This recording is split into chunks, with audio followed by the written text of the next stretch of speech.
ओम।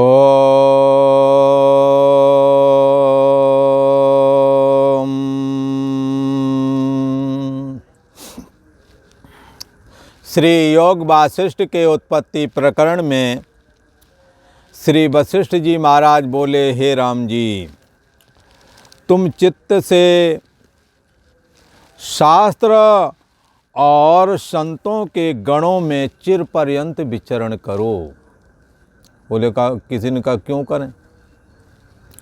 इसलिए करो क्योंकि सतशास्त्र और साधु नाम चिंतनम, सतशास्त्र चिंतनम और साधु नाम संग, साधु संगत और सतशास्त्र का चिंतन, यही दो मार्ग ऐसे हैं जो परमात्मा से मिलाने में समर्थ हैं। किसी ने कहा ऐसा कैसे कह दिया महाराज, पहाड़ पे की चोटी पे जाओ, वहाँ बैठ के तपस्या करो, जंगल में रहो, तब ये बात होवेगी। तो बंधुओं, यदि जंगल में भी रहोगे, शास्त्र के बगैर और साधु संगत के बगैर जंगल भी कल्याण नहीं कर पाता। इसलिए सतशास्त्र का चिंतन और संतों का संग, ये दो चीज़ें ऐसे हैं, ये यदि नहीं करोगे तो जंगल में भी कल्याण नहीं होता, पहाड़ की चोटी पर भी कल्याण नहीं होता। सरोवर के किनारे पर भी बैठने से कुछ न होगा, यदि जीवन में शास्त्र का संस्कार नहीं है और साधु का संग नहीं किया है तो।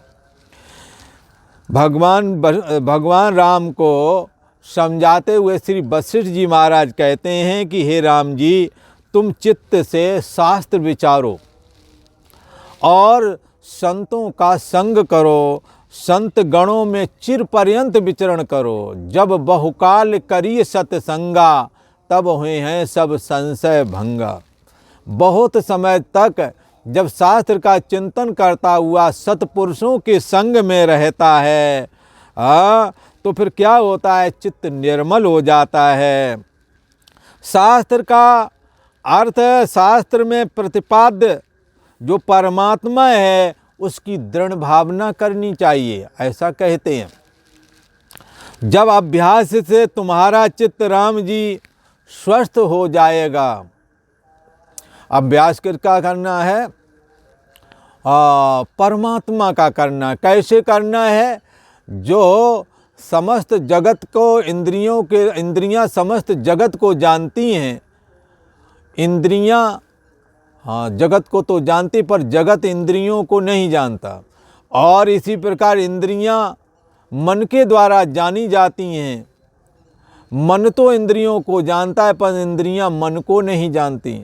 और मन भी जानने में आ जाता है बुद्धि के द्वारा, परंतु मन बुद्धि को नहीं जानता, बुद्धि ही मन को जानती है। पर जो बुद्धि को भी जानता है, यो बुद्धि परतस्तु सहा, जो बुद्धि को भी जानता है, बुद्धि जिसको नहीं जानती, जो बुद्धि को भी जाने, ऐसी जो चैतन्य सत्ता है, उसके लिए कहते हैं श्वास सड़क पर चलें संत जन। श्वास का आश्रय लेकर के सोहम वो मैं ही हूँ इति झीनी धुन से, थोड़ा अंदर से अजपा के जप रूप में सोहम सोहम ओ मैं ही हूँ, वो चैतन्य सत्ता ही मेरी मैं है। मन बुद्धि चित्त अहंकार बुद्धि आदि का आश्रय और प्रकाशक जो चैतन्य सत्ता सोहम अस्मि, वो मैं ही हूँ। धीनी स्वन से झीनी ध्वनि से अपनी सूरत जगाते हैं, स्मरण करते हैं, तो फिर क्या होता है? चित्त स्वस्थ हो जाता है, निर्मल बन जाता है। हे राम जी, जब अभ्यास ऐसा करोगे, वो परमात्मा से मैं सदा भेद हूँ, परमात्मा ही मेरा अस्तित्व है, सोहम अस्मि, वो मैं ही हूँ। इसी के लिए सोहम का जप भी है। जब ऐसा करोगे तो अभ्यास से तुम्हारा चित्त स्वस्थ हो जाएगा, निर्मल हो जाएगा, तब तुमको राम जी कोई शोक न होवेगा। हे राम जी, जब चित्त आत्मा में स्थित होगा, चित्त का मतलब है जीव, चित्त का मतलब है सोने जागने वाली परिच्छिन्न व्यक्ति विशेष चेतना। ये अपने को देह रूप होकर के मानती है। यदि यही चेतना अपने को शुद्ध चैतन्याकाश आत्मसत्ता यदि माने तो जीव भाव दग्ध हो जावे। इसी को श्रीमद् भगवद गीता में कहा, आत्मसंस्थम मना कृत्वा न किंचिदपि चिंतयेत। चैतन्य सत्ता रूप जो परमात्मा है, जो आत्मा है, जो बुद्धि देश का आश्रय प्रकाशक भी है, वो उसका क्या स्वरूप है? हाँ, सदा रहना, सदा चैतन्यता, सदा प्रियता। कैसे अभिव्यक्ति हो रही है और जानना पना करके। आपका इस समय आप हैं, इस बात को आप जान रहे कि नहीं जान रहे? और सुसुप्ति में जब ये जानना पना गायब हो गया तो आप ही तो बोले कुछ ना जाना सुख से सोया। तो सब कुछ जानना और सब कुछ जानना भी जब जानने में नहीं आ रहा था, इस बात को ना जानना करके आपने जान लिया कि जो सब कुछ जानता था आप कुछ नहीं जान रहा। उसका जानना पना भी जानना, उसका ना जानना पना भी जाना है। जिसने जाना को देवा, वो कौन सा देव है? यही ब्रह्म सत्ता है, यही आत्म सत्ता है। इसमें परिच्छिन्न व्यक्तिपना, सोने जागने वाली चेतना जो है, ये चेतना जो जीव चेतना, ये तुम्हारी मैं नहीं है। जिसने इसका होना ना होना जाना, वो सत्ता मात्र चेतना ही ब्रह्म चेतना है। सोहम अस्मि, वो मैं ही हूँ। इति भावेन उपासयेत, ऐसी भावना रख के उपासना करना चाहिए। इसी को बस श्री वशिष्ठ जी महाराज कहते हैं, हे राम जी, जब अभ्यास से तुम्हारा चित्त शुद्ध होवेगा, स्वस्थ होवेगा, तब चित्त आत्मा में स्थित हो जाएगा। तब आपको पता लगेगा कि इसके होने को भी मैं जानता हूँ, ना होने को भी जानता हूँ। हाँ, इसकी गैर मौजूदगी जानता हूँ, मौजूदगी जानता हूँ। इसलिए मैं ही सदा रहने वाला हूँ। जो सदा रहने वाला है वही हमारी मैं है। ये मैं यहाँ पर शरीर को नहीं कह रहे, मन इंद्रियों को नहीं कह रहे, बुद्धि को नहीं कह रहे, सोने जागने वाली चेतना को नहीं कह रहे। यो बुद्धि परतस्तुषा, जो सोने जागने वाली चेतना को भी जानता है, हाँ, उसके लिए कह रहे हैं सोहम अस्मि, वो मैं ही हूँ। ऐसा जब अभ्यास करोगे राम जी, तब आत्म पद में चित्त स्थित हो जाएगा। और चित्त का स्थित आत्म पद में स्थिति लाभ प्राप्त करना ही कैवल्य निर्वाण है। श्री वशिष्ठ जी महाराज कहते हैं, तब क्या होगा? राग और द्वेष से भी तुम्हारा चित्त चलाए मन नहीं होगा। इसलिए कबीरा जो था, ये बड़ा तत्वज्ञानी रहे ये कबीरदास जी भला। और ये कबीर कहते, कबरा खड़ा बाजार में सबकी मांगे खैर, और ना काहू से दोस्ती और ना काहू से बैर। अब कबीरदास जी ने आत्म तत्व को उपलब्ध किया। आत्म तत्व में स्थित होने पर देखा, ना हुआ राग है, ना हुआ द्वेष है। इस जग में कौन ऐसी वस्तु मिल जाए जिससे राग कर लें? स्वप्नवत जगत में कहाँ पर अपनत्व बनावें कि उससे राग हो जावे। इसलिए और किससे द्वेष करें? स्वप्न रूप जगत में जो शत्रु दिख रहा है वो शत्रु भी नहीं है, जो मित्र दिख रहा है वो मित्र भी नहीं है। क्योंकि ज्यों ही निद्रा टूटेगी त्यों शत्रु और मित्र दोनों ही गायब हो जाएंगे। परंतु स्वप्न अवस्था के समय शत्रु से द्वेष कर रहे थे और मित्र से राग कर रहे थे, और अपने धनपुत्र स्त्री आदि से मोह कर रहे थे।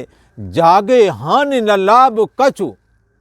हाँ, जब जागे तो ना कोई हानि था ना कोई लाभ था। जहाँ बहुत बड़ा घाटा पड़ गया, मरे जा रहे थे, घबरा रहे थे, क्या होगा? जागे तो पता लगा घाटा घाटा नहीं था, बहुत बड़ा लाभ हो गया, राजा बन गए।